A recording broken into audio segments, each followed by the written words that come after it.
তুমি আমার সাথে আসো।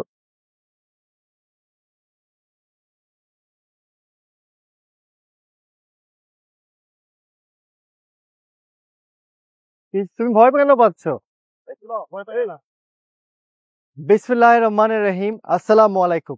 আমি আপনাদেরকে একটি কথা বলতে চাই এবং জানাতে চাই যে রাউজানে কিন্তু আলহামদুলিল্লাহ গত ৫-৭ বছরে আমরা প্রায় ২৫ লক্ষ গাছ রোপণ করতে পেরেছি। ২৫ লক্ষ। বিশেষ করে করোনার আগ দিয়ে সালটা ১৭ বা ১৮ হবে। আমি একটু চেক করে দেখব নে।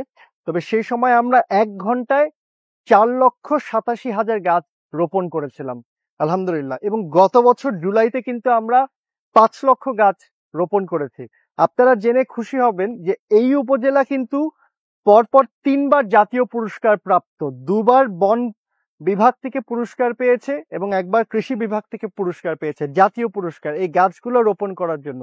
যেমন ধরুন এখান থেকে আপনি যদি যান, সব আম গাছগুলো আপনারা দেখতে পারবেন এক সারিতে লাগানো।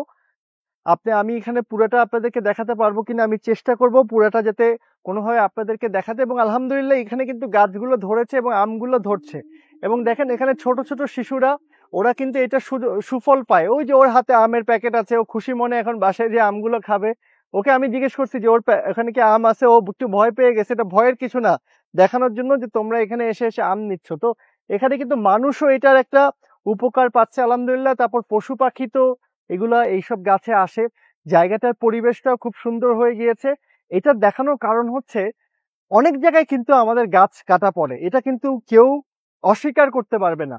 তবে গাছ কাটা পড়ে বলেই আমরা যে গাছ লাগাবো না, অবশ্যই আমরা কাটা পড়ার থেকেও আমরা তাদেরকে বিরত রাখার চেষ্টা করব, এটার বিরোধিতা করব যে কাউকে আমরা গাছ কাটতে দেব না।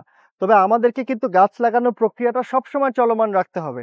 আমরা কিন্তু এখন গরম পড়েছে বলে এখন গাছ লাগানোর পরিকল্পনা নিচ্ছি তা কিন্তু না। হ্যাঁ, এখন পড়েছে বলে আগামীতে আমরা আবারও নিতে চাচ্ছি, যাতে আমরা কোরবানি ঈদের সময় তো পুরো বাংলাদেশে মানুষের ছুটি থাকে। এখন কিন্তু অনেকে যে আমের আঠি দিয়ে আর গাছ লাগাতে চায় না। মানুষ চিন্তা করে আমের আঠি লাগাবো, আম আস্তে আস্তে ৫-৭ বছর লেগে যাবে, কলপ করে লাগালে ২ বছরের মধ্যে চলে আসবে। আম খাওয়াটা বড় বিষয় না, আম গাছটা লাগালে ওই আঠিটা তো সকলের বাসায় থাকে। আমি আরেকটা ভিডিওতে বোঝানোর চেষ্টা করব যে আপনারা, এটা আমার বোঝানোর কিছু নেই, আপনারা আমার চেয়ে ভালো জানেন। হয়তো আমি এটা নতুন শিখছি আরো। কিন্তু একটা আমের আঠি যদি আপনারা কোনো মতে এটা মাটিতে, একটা ভালো মাটিতে লাগাই দেন, মাটিতে যদি একটু রস থাকে সেখান থেকে কিন্তু একটা চারা হবে। ওই চারা আপনি ওখানেও রাখতে পারেন, অন্য জায়গায় লাগাতে পারেন। এটা তো আমরা সকলে করতে পারি। তো এই জায়গাটা আপনারা ৩-৪ দিন আগে ঝড় হয়ে আমার অনেক অনেক আম পড়ে গেছে। এখনো আম, আপনাদেরকে কিছু গাছে গাছে আম আছে দেখাতে পারি। ঠিক আছে, তুমি তুমি চলে যাও, তুমি লাগবে না ভাইয়া, তুমি ওখানে চলে যাও, অসুবিধা নেই। এখানে অনেক গাছে গাছে আম আছে। তো আলহামদুলিল্লাহ এগুলো আরো হবে। এই যে এই গাছগুলোতেও এখানে দেখাও।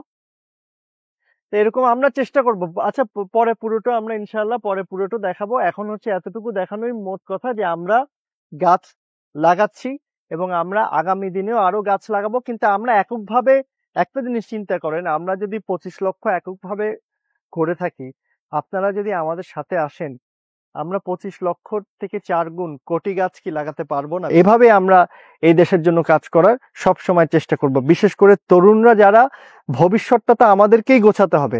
আমরা এই দেশের জন্য কিছু করতে না পারি, একটা গাছ লাগিয়ে এই দেশের পাশে থাকতে চাই, এই পৃথিবীর পাশে থাকতে চাই।